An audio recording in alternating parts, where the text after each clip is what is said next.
Students, screen पर इस जे advanced के क्वेश्चन को ध्यान से देखिए।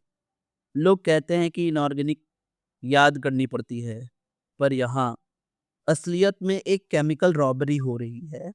यहाँ एक मॉलिक्यूल डाकू की तरह दूसरे एसिड से उसका पानी छीन रहा है। अगर आपने ये लॉजिक पकड़ लिया तो आपका पूरा चेन रिएक्शन बहुत इजीली कंप्लीट होगा। Let's read the question. Upon hitting KClO3 in the presence of catalytic catalytic amount of MnO2, a gas W is formed. Excess amount of W reacts with white phosphorus to give X. The reaction of X with pure HNO3 gives Y and Z. So, what is Y and Z respectively? A, B, C, D are options. Now start, है ना? तो सबसे पहले बात ये दी हुई है कि KClO3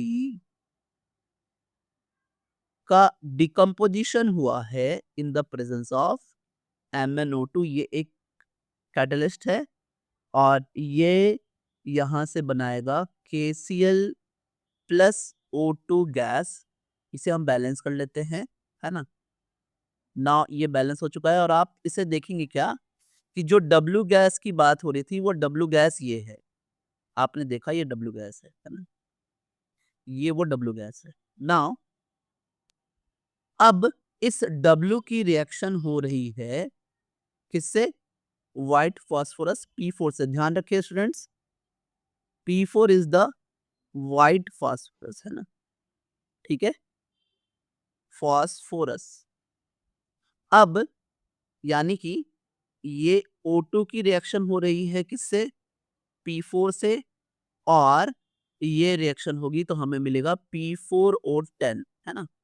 इसे भी बैलेंस कर लेते हैं, ये 5 होगा और ये हमारा बैलेंस हो चुका है, ये सॉलिड बनेगा। अब यही हमारा जो है वो X है ना। WP4 से रिएक्शन करके X बनाता है, तो ये हमारा X है, ठीक है। नाउ अब ये जो X है वो रिएक्शन करता है किससे? HNO3 से, ठीक है। हम यहाँ लिख लेते हैं कि जो X है उसने रिएक्शन किया HNO3 से और हमें दिया Y plus Z। Now let's see कि ये X मैंने आपको ऑलरेडी बोला P4O10 है प्लस HNO3 है, और यहीं से अब हमारी मेन स्टेप चालू होगा कि इस क्वेश्चन का लॉजिक क्या है। आप ध्यान रखें, P4O10 जो है ना, ये एक डिहाइड्रेटिंग एजेंट है। हाँ जी, बहुत स्ट्रॉन्ग डिहाइड्रेटिंग एजेंट है ये। अब ये स्ट्रॉन्ग डिहाइड्रेटिंग एजेंट क्या करेगा? HNO3 में से वाटर निकाल लेगा।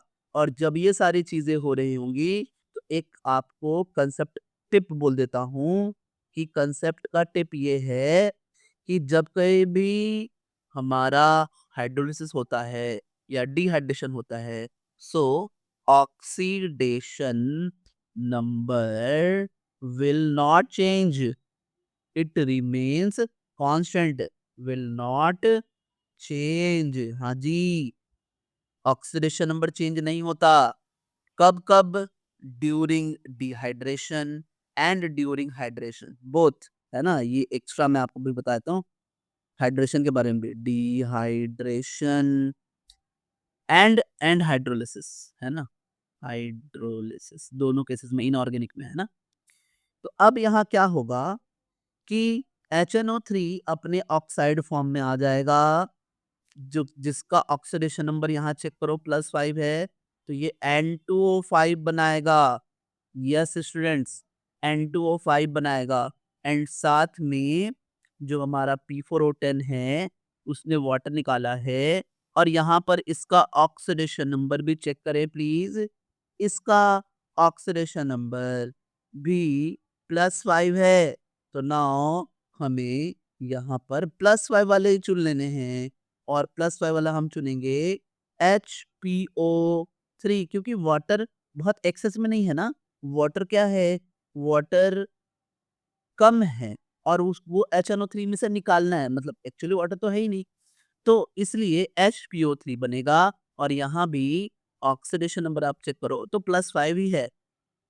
तो इसीलिए जब हम ऑप्शंस को देखें तो हमें ये बात समझ में आएगी कि हमारा जो आंसर है वो N2O5 प्लस HPO3 है। So students, answer is B. अब मैं आपको एक लास्ट गोल्डन रूल बताता हूँ इस क्वेश्चन के हिसाब से कि ड्यूरिंग इनऑर्गेनिक रिएक्शंस, है ना, गोल्डन रूल। देखिए, गोल्डन रूल क्या है? So during inorganic reactions, the dehydration never changes the oxidation number. It simply steal water to convert an oxo acid into its oxide form. Yes. So in inorganic dehydration, the change in oxidation number is not going to happen, and just dehydrating agent remove water from the substance। तो ये था हमारा golden rule. Thanks. Subscribe for more students.